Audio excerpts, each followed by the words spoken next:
हाँ तो नमस्कार प्यारे साथियों, जब हमने संस्कृत का गेस करवाया तो आप लोग कह रहे थे सर गेस से नहीं होगा, आप इसका आंसर भी दीजिए। तो हमने प्रयास किया प्यारे बच्चों आंसर देने का। तो इस बार जो हमने सब्जेक्टिव क्वेश्चन लेकर के आए संस्कृत का, इसमें आपको आंसर भी मिलेगा।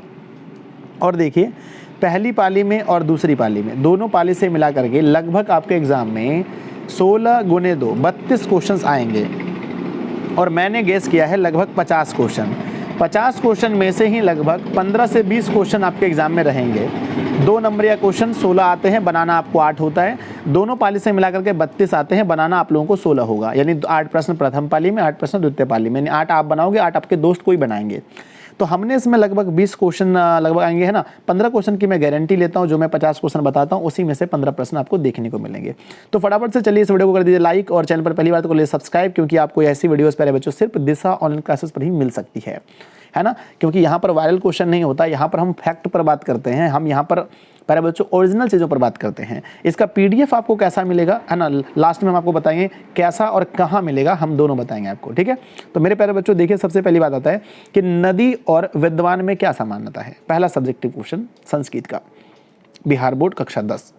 नदी और विद्वान में क्या संबंध है। तो कहते हैं जिस प्रकार नदियाँ बहती हुई अपनी वास्तविक नाम को त्याग कर समुद्र में मिल जाती है, ठीक उसी प्रकार से विद्वान अपने नाम को छोड़कर उस दिव्य श्रेष्ठ पुरुष ब्रह्म में मिल जाते हैं। यही आपको आंसर लिखना है। चलिए क्वेश्चन नंबर दूसरा आता है कि महान लोग संसार रूपी सागर को कैसे पार करते हैं। बहुत इंपॉर्टेंट क्वेश्चन है।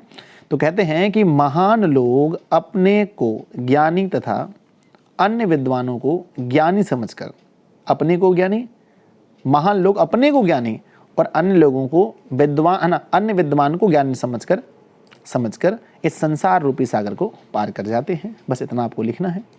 और जितना मैंने उत्तर दिया यही आंसर सटीक है। नेक्स्ट हमारा कि मंगलम पाठ कहाँ से लिया गया। तो मंगलम पाठ उपनिषद से लिया गया। ये सबसे छोटा आंसर है, शायद ये प्रश्न भी आते हैं एग्जाम में, मैंने देखा है। अगला आता है प्यारे बच्चों कि पटना के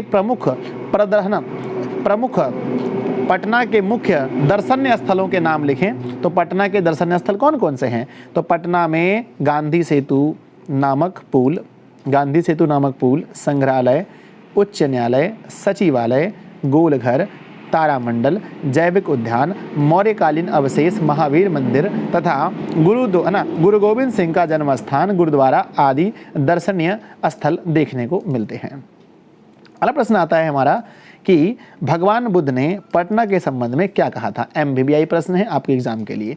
तो भगवान बुद्ध ने पटना के संबंध में कहा था कि यह नगर भविष्य में महानगर होगा, किंतु इसे आपसी झगड़ा, अग्नि और बाढ़ से सदा भय बना रहेगा। क्वेश्चन नंबर आता है 6 कि प्राचीन ग्रंथों में पटना के कौन कौन से नाम मिलते हैं। उत्तर है प्राचीन ग्रंथों में पटना का नाम कुसुमपुर, पुष्पपुर, पाटलिपुत्र आदि देखने को मिलते हैं। नेक्स्ट प्रश्न हमारा आता है कि कौन कौन से विदेशी यात्री पटना आए थे। उत्तर है हमारा मेगास्थनीज, फाहियान, हुएनसोंग और एत्सिंग प्रभत्य इत्यादि विदेशी यात्री पटना आए थे। यही आपको आंसर लिखना है और एग्जाम में पक्के आपको प्रश्न देखने को मिलेंगे।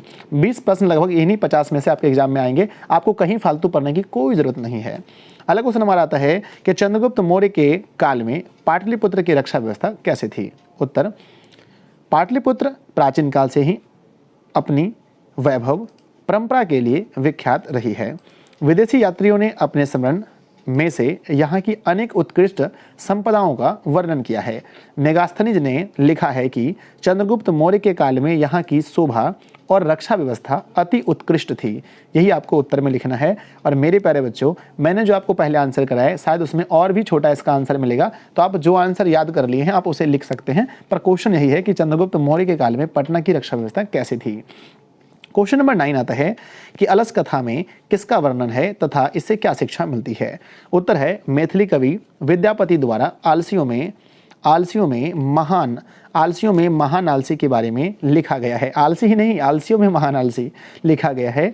आलसी काम नहीं करते, ऐसी स्थिति में कोई दयावान ही उनकी व्यवस्था करता है।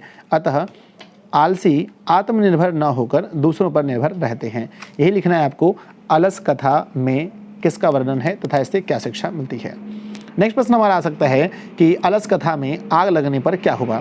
तो मेरे लाडलों, अलस कथा में आग लगने पर क्या हुआ आप देख सकते हैं। अलस कथा में आग लगने पर आग बढ़ते देख सभी धूर्त लोग भाग गए। इसके बाद कुछ आलसी लोग भी वहाँ से भाग गए, लेकिन 4 वहाँ बैठे रहे 4 वहाँ पर बैठे रहे प्यारे बच्चों, क्योंकि वो 4 मतलब ओरिजिनल आलसी थे। अगला क्वेश्चन आता है कि है ना, मिथिला राज्य का मंत्री कौन था, उसने आलसियों की परीक्षा किस प्रकार ली। उत्तर आता है मिथिला राज्य का मंत्री वीरेश्वर था, उसने आलसियों की परीक्षा अलस कथा में आग लगाकर ली। नेक्स्ट क्वेश्चन आता है कि अलस कथा का क्या संदेश है। तो मेरे लाडलो, अलस कथा का संदेश देखेंगे तो अलस कथा का संदेश है कि आलस एक महान रोग है। जीवन में विकास के लिए व्यक्ति को कर्मठ होना आवश्यक है। आलसी शरीर में है ना, आलस्य शरीर में रहने वाला महान शत्रु है, जिससे अपने परिवार का और समाज का विनाश होना आवश्यक है ना, विनाश अवश्य ही होता है। तो आलस कथा से हमें यह शिक्षा मिलती है कि अगर हमें जीवन में प्रगति चाहिए तो हमें आलस्य त्याग देना चाहिए। बहुत ही आसान है। और आप लोग कमेंट करके पूछते हैं गुरुजी संस्कृत में क्वेश्चन आएगा या हिंदी में। मेरे लाडलों 100% ये क्वेश्चन हिंदी में आएगा और उत्तर भी 100% आपको हिंदी में देना है। संस्कृत की कोई बात नहीं है। क्या कर रहे हैं आप लोग, वीडियो लाइक नहीं कर रहे हैं क्या? मेरे बच्चे वीडियो को लाइक कीजिए। और आपको पूरे बिहार में बच्चों, पूरे बिहार में इस वीडियो को फैलाना है। मेरे से दिशा ऑनलाइन क्लासेस एक सोच है प्यारे बच्चों, जो बच्चों को 100% सही चीज़ पढ़ाना हमारा सोच है। आप इस वीडियो को अधिक से अधिक शेयर करें, अपने दोस्तों तक शेयर करें। अगला हमारा आता है कि विजयंका को सर्वशुक्ला सरस्वती क्यों कहा गया है। कहते हैं कि विजयंका नीलोत्पल दक्ष के समान थी, अर्थात श्याम वर्ण के होते हुए भी संस्कृत में उनकी रचना हृदय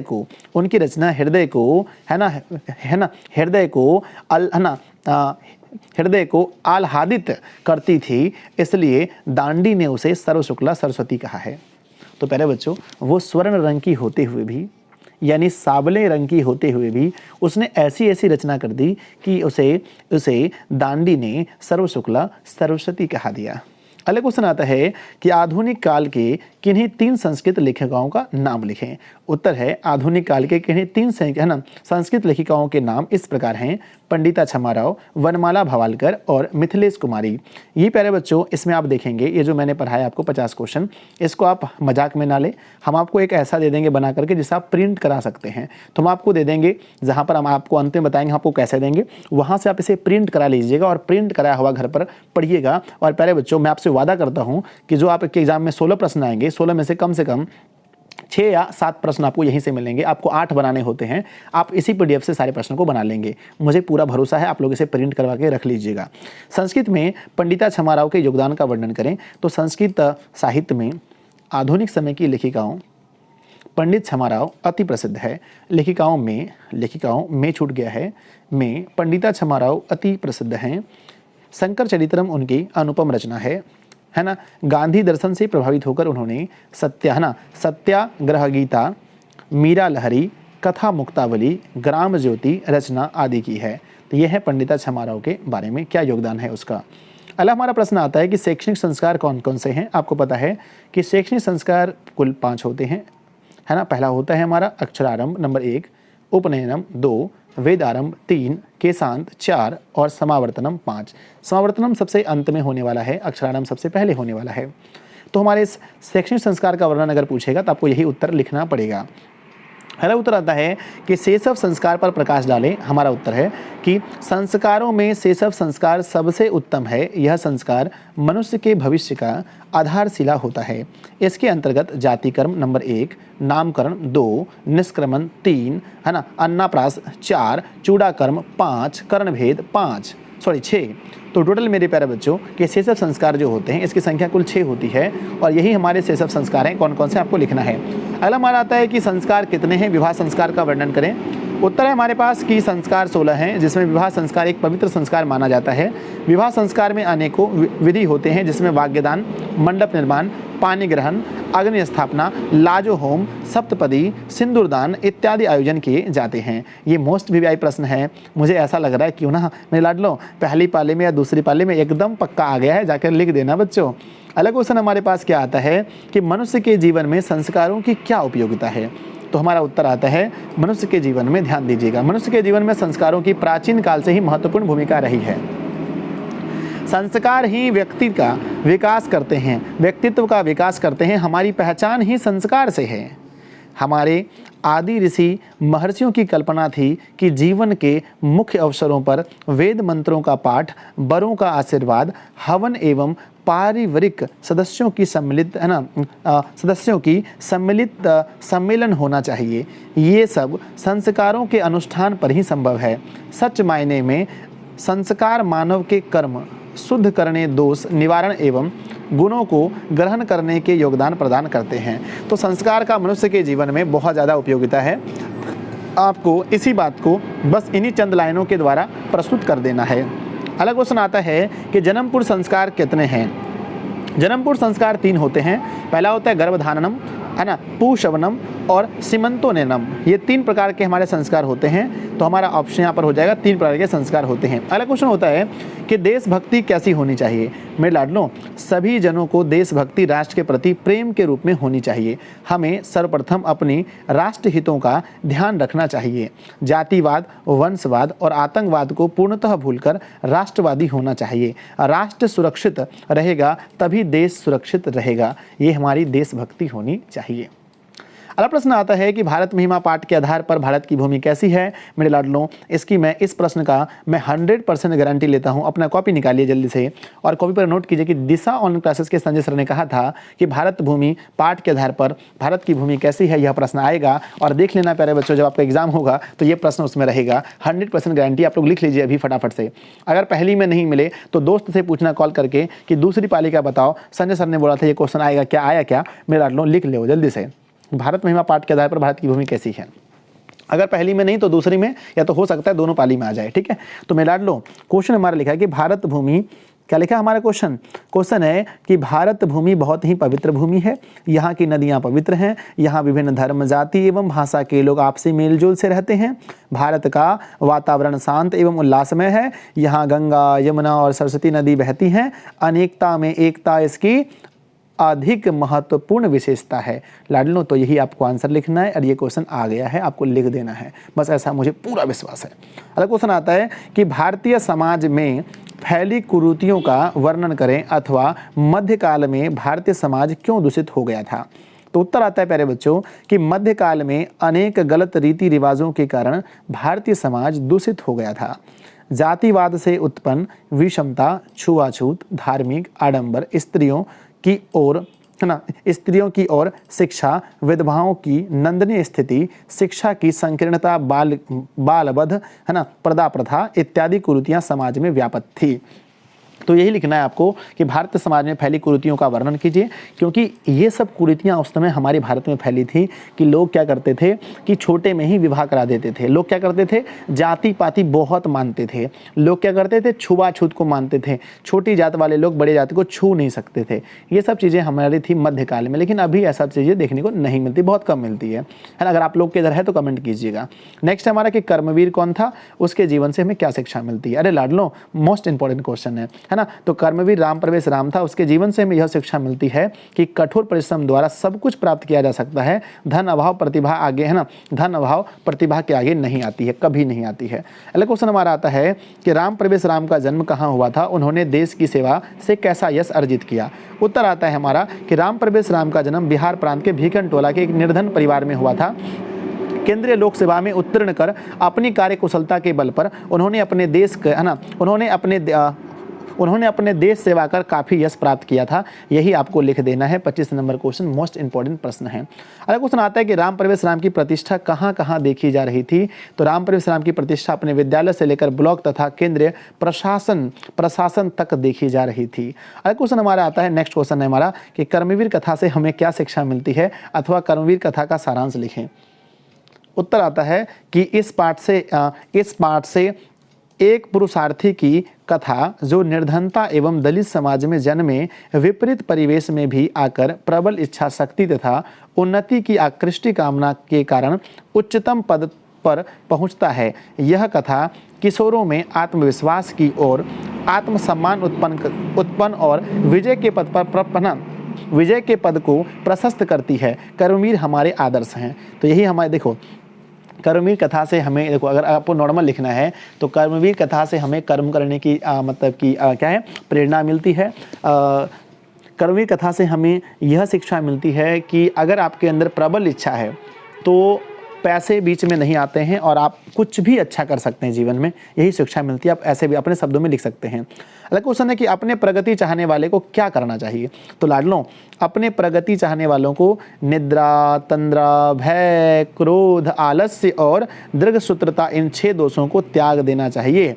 अगला क्वेश्चन आता है हमारे पास, नेक्स्ट क्वेश्चन आता है कि स्वामी दयानंद समाज सुधारक थे, कैसे? 5 वाक्यों में बताइए। इस क्वेश्चन को भी लिख के रख लो, सर गारंटी दे रहे हैं कि ये क्वेश्चन आपका आएगा। ठीक है, तो लाडलो कहते हैं ना कि स्वामी दयानंद ने समाज की कुरीतियों को दूर कर सुधारात्मक कार्य किया। उन्होंने जातिवाद की विषमताओं को हटाया, छुआछूत की परंपरा को दूर किया, स्त्रियों पर हो रही दुर्दशा को दूर किया, स्त्री शिक्षा को बढ़ावा दिया और विधवा पुनर्विवाह को उन्होंने शुरू किया। तो ये काम किए थे स्वामी दयानंद ने अपने समाज के लिए। अगला क्वेश्चन आता है कि स्वामी दयानंद मूर्ति पूजा के विरोधी कैसे बने। लाडलों, स्वामी दयानंद मूर्ति पूजा के विरोधी कैसे बने? तो हमारा उत्तर आता है, अथवा स्वामी दयानंद को मूर्ति पूजा के प्रति अनास्था कैसे हुई? तो हमारा उत्तर आता है कि स्वामी दयानंद के घर शिवरात्रि महोत्सव था, रात में उन्होंने मूर्ति पर चूहे को टहलते देखा, उसी दिन से उसके मन में मूर्ति पूजा के प्रति अनास्था हो गई। मोस्ट इंपॉर्टेंट क्वेश्चन है। अगला क्वेश्चन आता है कि स्वामी दयानंद की शिक्षा व्यवस्था का वर्णन कीजिए। आंसर है प्राचीन शिक्षा में दोष देखकर नवीन शिक्षा पद्धति को उन्होंने बताया। उन्होंने अपने सिद्धांतों का क्रियान्वयन के लिए 1875 ईस्वी में बम्बई नगर में आर्य समाज की स्थापना की। समाज के शिक्षा पद्धति में गुरुकुल का DAV विद्यालयों का समूह स्वामी जी के अनुयायियों के द्वारा प्रारंभ किया गया। वर्तमान शिक्षा पद्धति समाज में गुणात्मक सुधार स्वामी दयानंद की ही देन है। तो ये है समाज, है ना, ये है स्वामी दयानंद की शिक्षा व्यवस्था का वर्णन। उन्होंने ये हमारी शिक्षा व्यवस्था के लिए किया था, जो आपको एग्जाम में हूबहू लिख करके आ जाना है।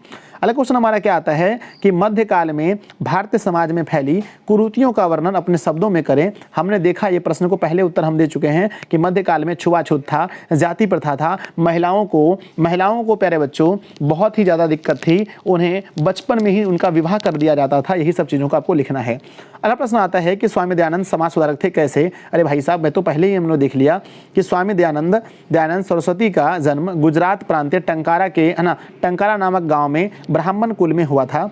19वीं शताब्दी में स्वामी दयानंद अधिक प्रसिद्ध थे। उन्होंने समाज और विचित्र धार्मिक व्यवस्था पर कठोर प्रहार करके आर्य समाज की स्थापना की, जिनकी शाखाएं देश विदेश में शिक्षा सुधार के लिए प्रयत्नशील रही है। ये लिखना है स्वामी दयानंद सरस्वती के बारे में।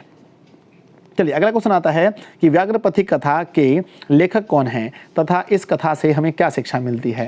भाई साहब, आप सबको पता है ना कि व्याघ्रपथिक कथा के लेखक नारायण पंडित हैं। इस कथा से हमें यह है ना, इस कथा में एक बूढ़ा व्याघ्र द्वारा दिए गए प्रलोभन में पथिक पड़ जाता है है ना। बूढ़ा व्याघ्र हाथ में सोने कंगन लेकर पथिक को अपनी ओर आकृष्ट करता है।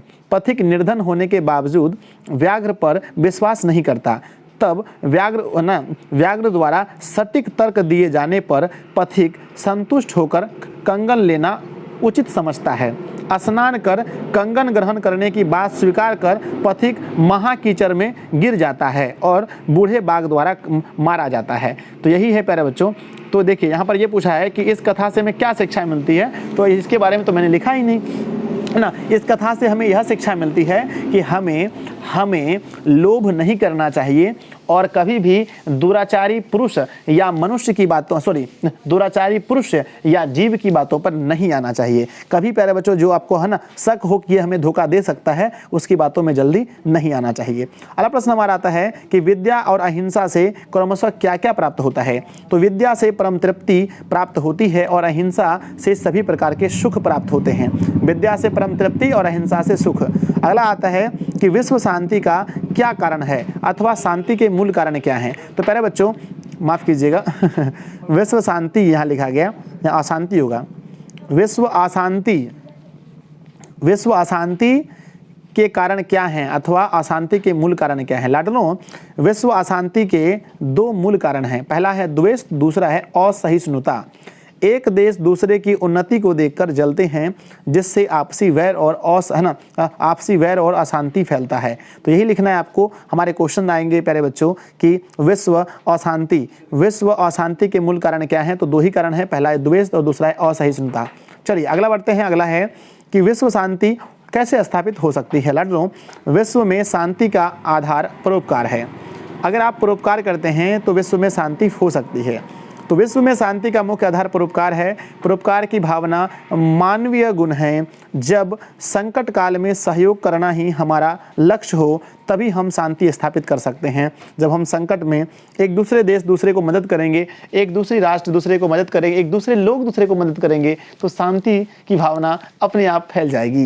अगला क्वेश्चन हमारा आता है कि सत्य का मुंह किस पात्र से सत्य का मुंह किस पात्र से ढका है? तो मेरे लाडलो, सत्य का जो मुंह है वो स्वर्णमय पात्र से ढका है। ये प्रश्न बहुत ही इंपॉर्टेंट है आपके एग्जाम के लिए। अगला क्वेश्चन आता है कि आत्मा का स्वरूप क्या है? कहते हैं ना जी कि आत्मा मनुष्य के हृदय रूपी गुफा में अवस्थित रहता है। यह अणु से भी सूक्ष्म और महान से भी महान है। इसका रहस्य को समझने वाला सत्य को जानकर शोक रहित हो जाता है। यही है हमारा आत्मा का स्वरूप। और आपके एग्जाम में आएगा, गेस क्वेश्चन में भी ये हमने दिया है कि आत्मा का स्वरूप क्या है। आपको बस इतना ही उत्तर लिखना है, आपका काम हो जाएगा।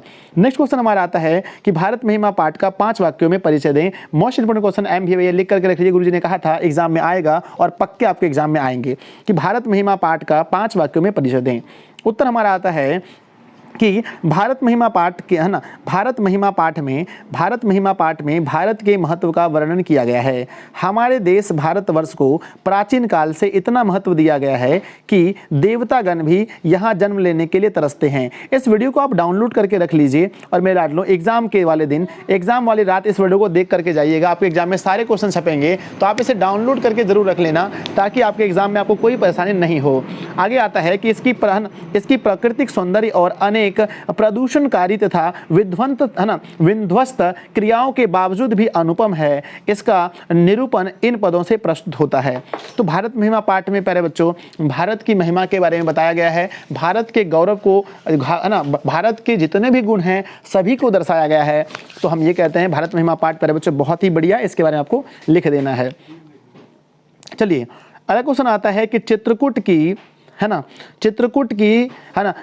की गंगा की शोभा का वर्णन अपने शब्दों में करें अथवा मंदाकिनी का शोभा का वर्णन किस रूप में किया गया है, अथवा मंदाकिनी का वर्णन अपने शब्दों में करें। MVBI प्रश्न है, आप सबको पता है, इसलिए कहते हैं इसका PDF निकलवा के आप लोग घर पे रख लीजिएगा और इस वीडियो को डाउनलोड कर लीजिएगा ताकि एग्जाम वाले दिन आप इसको आराम से देख सकते हैं। तो मेरे लाडलो इसका आंसर क्या होता है, ध्यान दीजिएगा।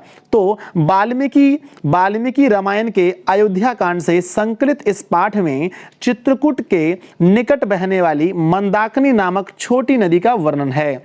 वनवास काल में जब राम सीता और लक्ष्मण के साथ चित्रकूट गए थे, जब राम सीता और लक्ष्मण के साथ चित्रकूट जाते हैं, तब मंदाकिनी की प्राकृतिक सुषमा से प्रभावित हो जाते हैं। वे सीता से कहते हैं कि यह नदी प्राकृतिक उपादानों से स्वचरित्र और आकर्षित कर रही है। रंग बिरंगी छटा वाली हंस द्वारा सुशोषित है ना। ऋषिगण इसके निर्मल जल से स्नान करते हैं। इस पाठ में श्री राम सीता को मंदाकिनी नदी का वर्णन करते हैं। तो आपको मैं लाडलो बस इस क्वेश्चन को इंपॉर्टेंट समझ करके इसका आंसर आपको 100% अच्छे से लिख देना है। अगला आता है गुरुजी, आप लोग कहते हैं गुरुजी आपकी जो वीडियो होती है ना वो कंप्लीट होती है। मैं लाडलो मेरी वीडियो कंप्लीट होती है तो आपका प्यार भी तो कंप्लीट होता है। हर वीडियो में आपने लाइक किया, बताओ तो जितने भी वीडियो मैंने अपलोड किए मेरे पे देखो, पिछले 70 वीडियो मेरी देख लो, हर वीडियो में 10,000 से ज्यादा व्यूज है। इसे कहते हैं प्यार प्यारा बच्चों। बिहार में आप लोगों ने दिशा ऑनलाइन क्लासेस का जो प्यार दिया है, जो मोहब्बत दिलाई आप लोगों ने, वो प्यारे बच्चों अथाह है।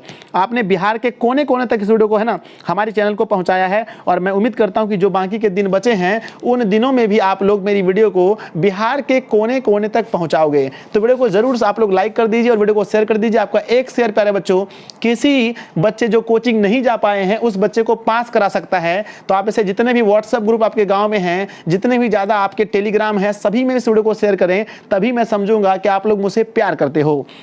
चलिए हमारा क्वेश्चन है कि कर्ण के कवच और कुंडल की विशेषता क्या है। तो लाडलो देखते हैं कि कर्ण के कवच और कुंडल कर्ण के कवच और कुंडल जन्मजात थे। जब तक उसके पास कवच और कुंडल रहता दुनिया की कोई भी शक्ति उसे नहीं मार सकती थी। कवच और कुंडल उसे अपने पिता सूर्यदेव से प्राप्त था। तो यही था हमारा उत्तर कि कर्ण के कवच और कुंडल की क्या विशेषता थी। कर्ण और कवच है ना, कुंडल की विशेषता यही थी कि जब तक वो उसके पास रहता कोई उसे मार नहीं सकता था। नेक्स्ट हमारा आता है मेरे लाडलों कि शास्त्र क्या है और शास्त्र मनुष्यों को किन किन चीज़ों का बोध कराता है। उत्तर है शास्त्र का अर्थ ज्ञान का शासक है। मनुष्य के कर्तव्य और अकर्तव्य विषयों की वह शिक्षा देता है। शास्त्र पढ़कर मनुष्यों को कर्तव्य और अकर्तव्य का ज्ञान होता है, जिससे वह आगे बढ़ता है। अगला हमारा आता है प्यारे बच्चों कि वेद के अंग कितने हैं, नाम तथा प्रवर्तकों के नाम लिखें। उत्तर है कि वेद के अंग 6 हैं। शिक्षा के प्रवर्तक हैं पाणिनि, कल्प के प्रवर्तक हैं बोधायन, व्याकरण के प्रवर्तक हैं पाणिनि, निरुक्त के प्रवर्तक हैं महर्षि यास्क, छंद के प्रवर्तक हैं महर्षि पिंगल और ज्योतिष के प्रवर्तक हैं लगधर। ठीक है ना, आप इसको याद भी कर लेंगे क्योंकि आपके ऑब्जेक्टिव में आता है कि किसके प्रवर्तक कौन हैं, किसके प्रवर्तक कौन है ये आपको देखने को मिलता है। तो आप इसको याद कर लेंगे। यहाँ पर पूछा गया था कि वेदांग कितने हैं और इसके प्रवर्तक कौन हैं, तो सबके प्रवर्तकों को मैंने लिखा है, आप इसको अच्छे से याद कर लें ताकि आपके ऑब्जेक्टिव क्वेश्चंस हल हो जाएं। अगला आता है कि पंडित किसे कहा जाता है अथवा पंडित किसे कहा जाता है अथवा पंडित किसे कहा गया है अथवा पंडित के कौन कौन से गुण होते हैं। तो मेरे लाडलों, महात्मा विदुर ने पंडित की व्याख्या बड़े ही रोचक ढंग से की है, जिसके कार्य में शीत उष्ण यानी ठंडी और गर्मी, प्रेम भय प्रेम समृद्धि अथवा असमृद्धि बाधा नहीं पहुंचाती, वही पंडित है।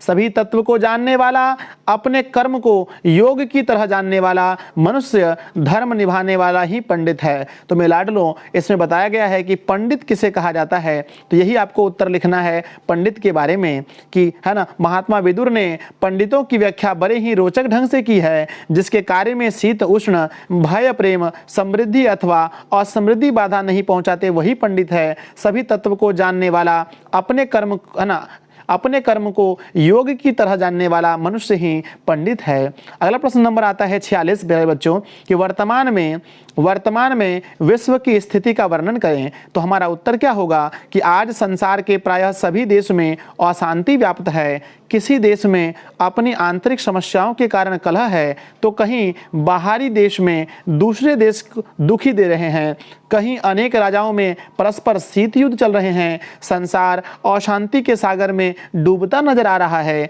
आज विश्व विनाशक शास्त्र